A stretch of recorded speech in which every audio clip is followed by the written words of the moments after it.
Jake, I want to get your take on the Auburn Tigers. I know it's a team that you're very familiar with. Good. I know there's a lot of emotion there. I know there's a lot of different factors. I'm sitting here, and I'm it's kind of like that episode of The Office where Michael says, "You know what? No doubt about it. I'm ready to get hurt again." I'm kind of leaning that way. I was first team All Peyton Thorne a year ago. I fell on my face, and what happened.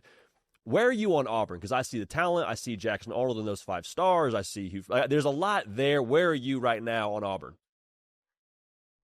Well, I mean, if you've ever been an Auburn fan, you realize that the minute, you think it's going to go good, it doesn't. And then when you don't have expectations, Cam Newton shows up on campus and you go undefeated and win a national championship. With Auburn, to me, it's trust but verify right now.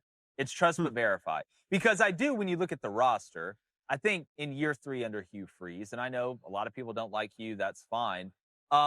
This is probably the best overall roster that Auburn's had, especially speaking from a line of scrimmage standpoint, the offensive line mainly, that Auburn's probably had in the last half decade. But the biggest question is the one that we still don't know, and that's Jackson Arnold. And I can see both sides of it.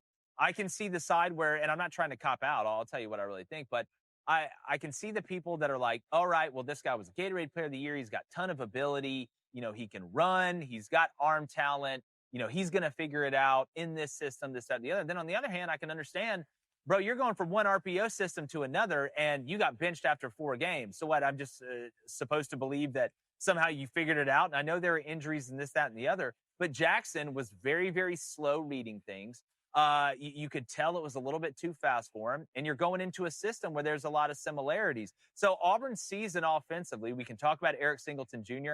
I think he's a first rounder. I think Cam Coleman's eventually going to be a first rounder. That's great. But if you don't have the ability to run the ball and you don't get the ball out on time, none of that other stuff matters. What's Auburn's problem been the last 2 years?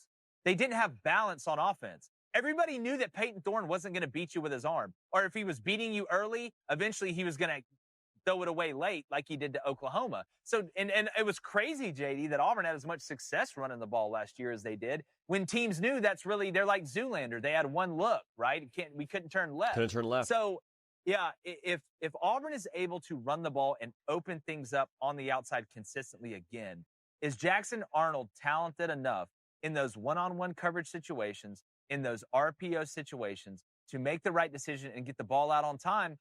I don't know the answer to that yet. I'm not going to sit here and pretend like I have a crystal ball. And I know people will be like, oh, well, you had a great practice. Well, that's great.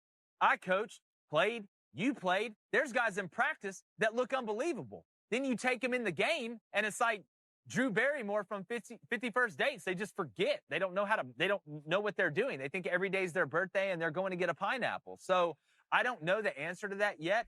The depth on the defensive line scares me a little bit, but it's year 3, dude. Like, Hugh's got to show it on the field. He knows that. I know that. God knows that. Everybody knows that. All the off-the-field stuff's great. The recruiting's great. The food's good in the facility. They got, like, a barber in there now. But eventually you got to go win games on the field. So this is the best shot they've had. And I will say this, JD. Not to be too long-winded, but I love it. Bring it. I'm glad that Auburn is playing somebody pretty decent or borderline good. Like Baylor, this isn't a walk in the tulips week 1, because I need to know early. Not that you can't get better in the year, but playing Alabama A&M and drowning them in a small puddle of the water in downtown told you nothing. Then you let Fernando Mendoza come in Cal, and you think you're so good because you won 75-0, and they pull your pants down in Walmart and spank you in front of everybody. So I'm glad Auburn's going to play Baylor. I need to know, and I need to know early.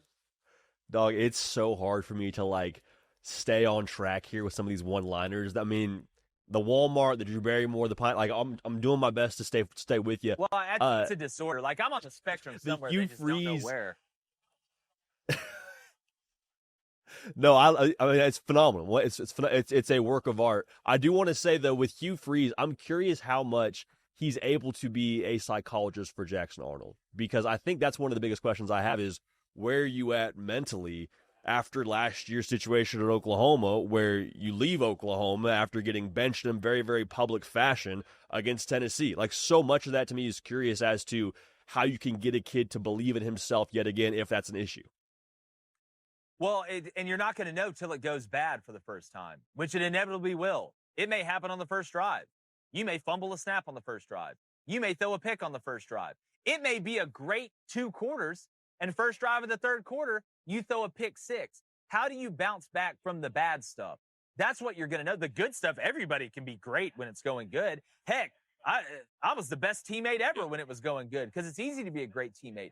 It's when it goes bad for that first time, or if it goes bad a couple times in a row, going in there and telling them, look, dude, it's good. We're fine. Let's move on. Let's put it in the past. You got to have the memory of a goldfish or whatever. That's when you're really going to know, and that's when Auburn fans are going to know. And if he comes out, and let's say third drive, let's say the first drive, you go down and score, it looks great. Oh my God, like this is a match made in heaven. Then the second drive, you come out and you turn the ball over. That third drive is going to tell you a lot, not only from if Jackson Arnold makes plays, but from a play calling standpoint as well. How much trust does Hugh Freeze and this offensive staff have in Jackson Arnold if he makes a mistake early, or do they try and take the ball and hide and go home?